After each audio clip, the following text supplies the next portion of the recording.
Broadcasting live from atop the Rocky Mountains, the crossroads of the West. You are listening to the Liberty Roundtable Radio Talk Show.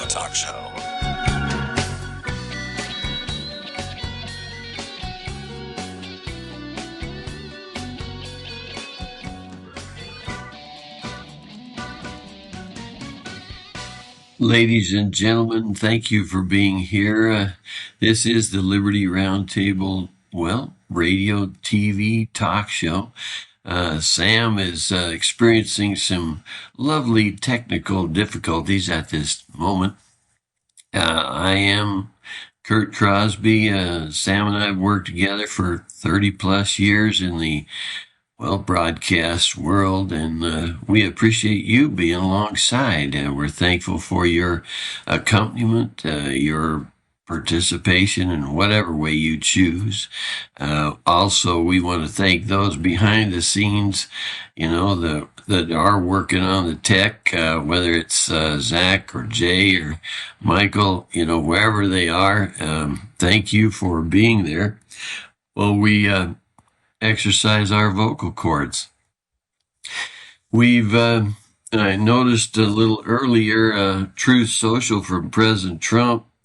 He said CNBC incorrectly reported that the great Jensen Huang of NVIDIA was not invited to the incredible gathering of the world's greatest businessmen / women proudly going to China. In actuality, Jensen is currently on Air Force One, and unless I ask him to leave, he says, which is highly unlikely, CNBC's reporting is incorrect, or, as they say in politics, fake news.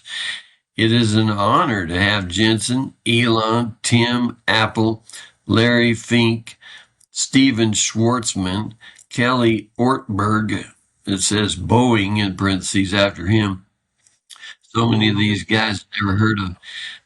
Then you've got David Solomon, Larry Culp, Jane Fraser, Sanjay Mehrotra from Micron, Cristiano Amon from Qualcomm, and many others journeying to the great country of China, where I will be asking President Xi, a leader of extraordinary distinction, to open up China so that these brilliant people can work their magic and help bring the People's Republic to an even higher level. In fact, I promise, says President Trump in his Truth Social, that when we are together, which will be in a matter of hours, I will make that my very first request. I have never seen or heard of any idea that would be more beneficial to our incredible countries. President D. Donald J. Trump. Well, ladies and gentlemen, there are many things going on. Some of the other things, of course, that have hit the news, you've got your big producer price index, and some of the reports about inflation are hitting some higher notes. Of course, most of that has to do with your Iran situation with the Strait of Hormuz. I think a lot of that is being taken care of, or I guess you'd say worked out, as so many of these other opportunities, whether it's Venezuela or the American energy, giant being released or opened up to the world. There's so many options, and as the God in heaven says, the earth has enough and to spare if we will only I guess you would say, keep his commandments. And of course, that has to do with some basic things to be followed. Some of the other instances Sam mentioned to me or sent me, I'll read them to you. Some of these other options while they're working on getting Sam back and available for you. I know you don't really want to listen to just me today, but he sent over several of these other ideas about some of the other headlines. There's so many different things happening, and of course the world of gerrymandering, and I know that's a lovely term you really enjoy, but Sam said to bring up the fact that inflation is climbing to the highest level since 2023. Of course, that's only 3 years ago, I guess. You've got the honest money report that normally goes on within this hour. You got gold at $4,700 an ounce, silver right at $86. U.S. inflation reportedly hit 3.8% in April, driven largely, Sam's notes say, largely by rising energy costs tied to the global conflict and supply instability. Producer inflation jumps to highest level since 2022.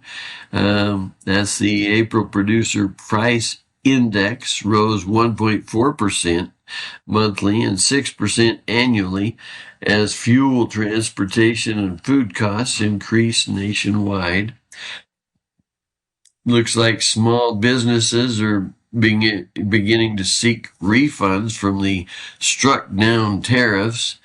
U.S. Customs and Border Protection started processing refund requests tied to the tariffs, invalidated by the recent federal court rulings. That's the Supreme Court.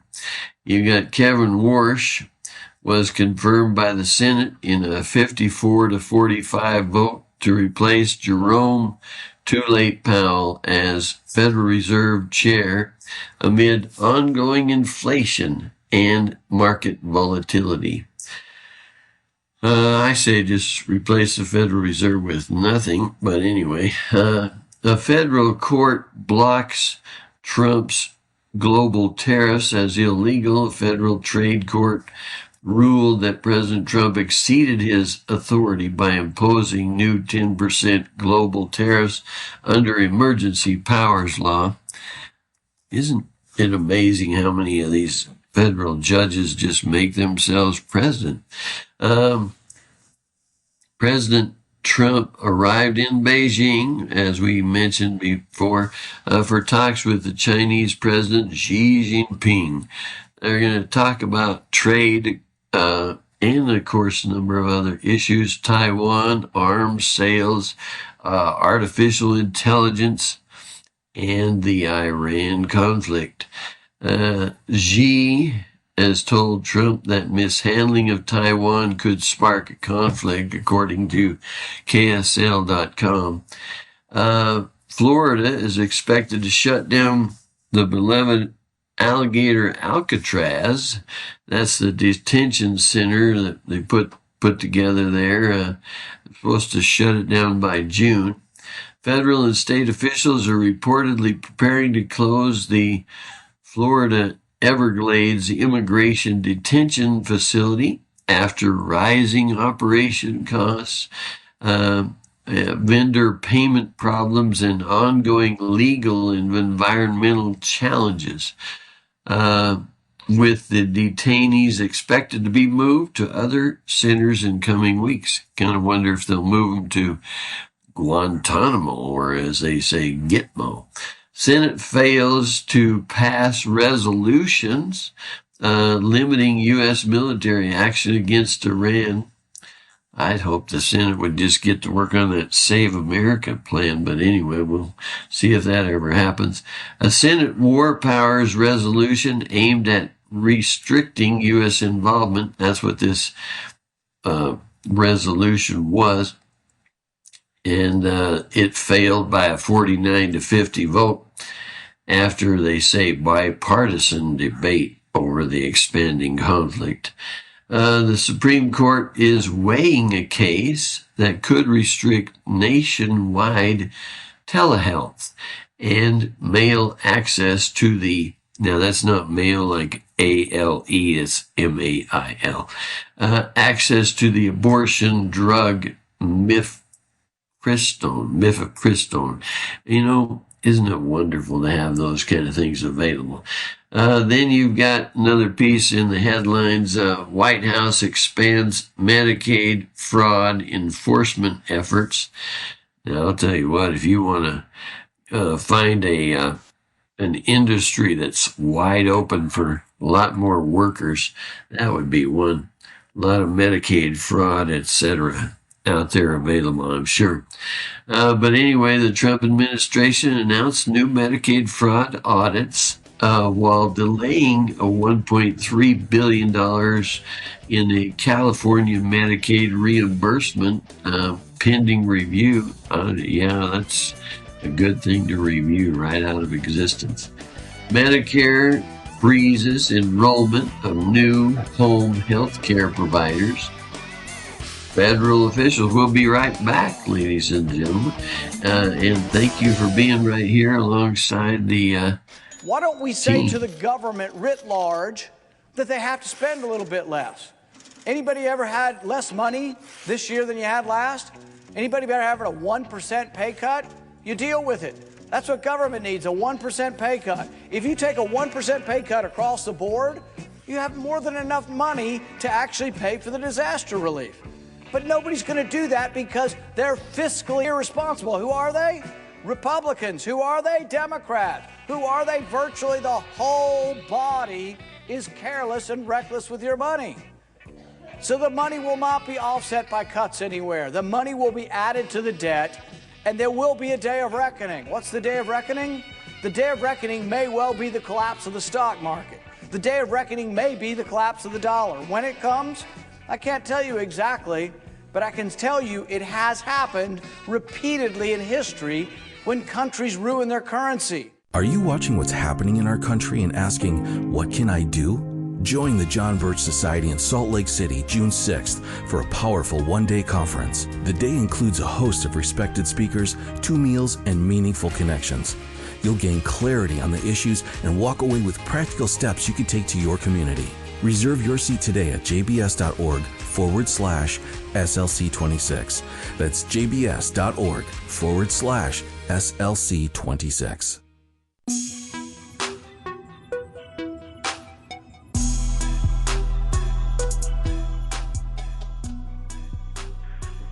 All right, back with you live, ladies and gentlemen. I'm Sam Bushman. I've got Curt Crosby with me. Thank heavens for Curt taking over the broadcast. I don't know what on earth is happening. They did some upgrades to one of our systems, and it's caused us all kinds of grief.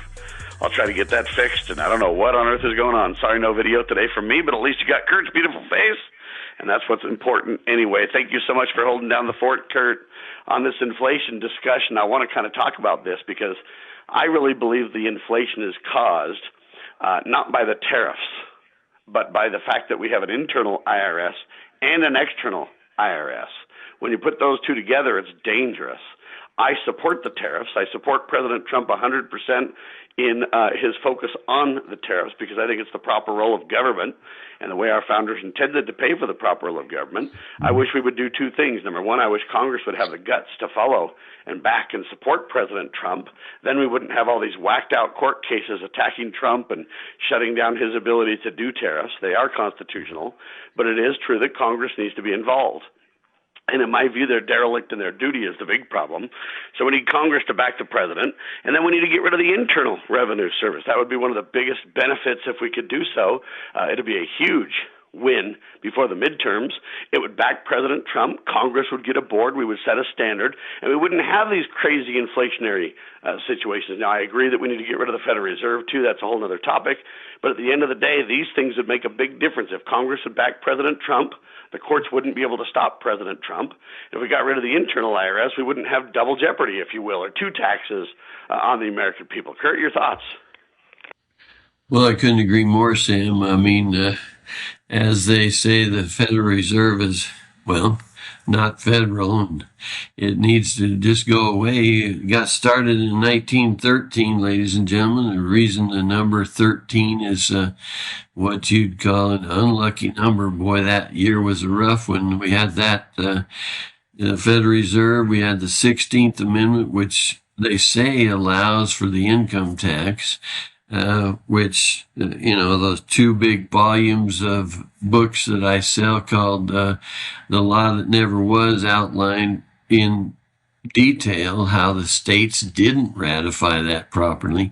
And then at the same time in that same year, we got the 17th Amendment that moved the senators from being chosen by the state legislators to literally them being elected by the local citizenry. Boy, that was a rough year, huh, Sam? And not only would that have helped the states have a seat at the table, a lot of the states could have really helped with the economy there, because the senators would be listening to the states, and the states would be saying, hey, you know what, we need these tariff abilities. I think tariffs are one of the proper roles of government. Look, think about tariffs for a minute, ladies and gentlemen. They can be small by nature. They can be across the board. They're invisible to the public if they're not very big. They don't require any personal, Sam doesn't have to give his social security number or track all of his assets or track all of his sales or do anything goofy, track miles on my car and just harass me to death. None of that has to happen. Tariffs just simply put a little blip on there and boom, and it makes sure that we can, one, pay for the proper role of limited government without violating any of my privacy. And then secondly, the benefit of it, Curt, is it helps us then regulate the foreign affair commerce, which I think is the president's responsibility if Congress backs him in this, where he can basically say, listen, so-and-so's a bad actor. We're going to have an increased tariff on them because they're dumping products on the market. Their governments are subsidizing. They're not playing fair in a fair free market playing field. And we want supply and demand. We don't want governments dumping or causing these problems. And so it's a way to level the playing field for the American people. And it's a way that we don't have to spy on each of us as Americans. I mean, the tariffs are brilliant when done right. President Trump is right on this one. But Congress simply is, I don't know what on earth they're doing, except for going on vacation. They need to support the president and keep the courts out of it. I think that's really, if I were to point to a single economic problem right now, of all the different things we face, I mean, the IRS is a problem, the Federal Reserve is a problem, I get all that. But if there's one thing, I think this is it. Congress needs to back the president and stabilize the marketplace, and bring in tariff dollars. And then, hey, let's start cutting taxes on the other side of the equation. I think if they were to take action and do that before the midterms, it would be a landslide in Trump's party's defense. And I'm not really a party guy, but I'm just saying it would change the game, Curt. Oh, I couldn't agree more, Sam. And I don't know. I know that behind the scenes you were working frantically to get things connected, so I'm not sure if you heard it, but President Trump did send a truth earlier, kind of talking about his flight over to China, and he mentioned that he said CNBC incorrectly reported that the great Jensen Huang of NVIDIA was not invited to the incredible gathering of the world's greatest businessmen / women proudly going to China. In actuality, Jensen is currently on Air Force One, and unless I ask him to leave, which is highly unlikely, CNBC's reporting is incorrect, or as they say in politics, fake news. It is an honor to have Jensen, Elon, it says Tim Apple, I guess that means Tim Cook from Apple, Larry Fink, Steven Schwartzman, Kelly Ortberg, it says in parentheses Boeing, Brian Sykes in parentheses Cargill, Jane Fraser in parentheses Citi, I guess that's Citicorp, Larry Culp, GE Aerospace, David Solomon, Goldman Sachs, Sanjay Mehrotra from Micron, Cristiano Amon from Qualcomm, and many others journeying to the great country of China, where I will be asking President Xi, a leader of extraordinary distinction, to open up China so that these brilliant people can work their magic and help bring the People's Republic to an even higher level. In fact, I promise that when we are together, which will be in a matter of hours, I will make that my very first request. I have never seen or heard of any idea that would be more beneficial to our incredible country's President Donald J. Trump. Now, the interesting thing about that meeting, Curt, is this is a super high-tech of all high-techs. I mean, AI is at the center of this meeting. You've got Elon Musk and Trump, who, they tried to make a big deal about how they just were enemies and fighting. And I think there might have been a slight falling out, but it wasn't near like the media told us. And the fact is now Elon's with Trump once again. So are these other big tech titans and stuff like that. And you can look at it negatively or positively. You can say, hey, it's a bad deal. The big tech's going to take over. It's a meltdown. I see those as possibilities for sure. And I see that wicked people certainly want to control tech.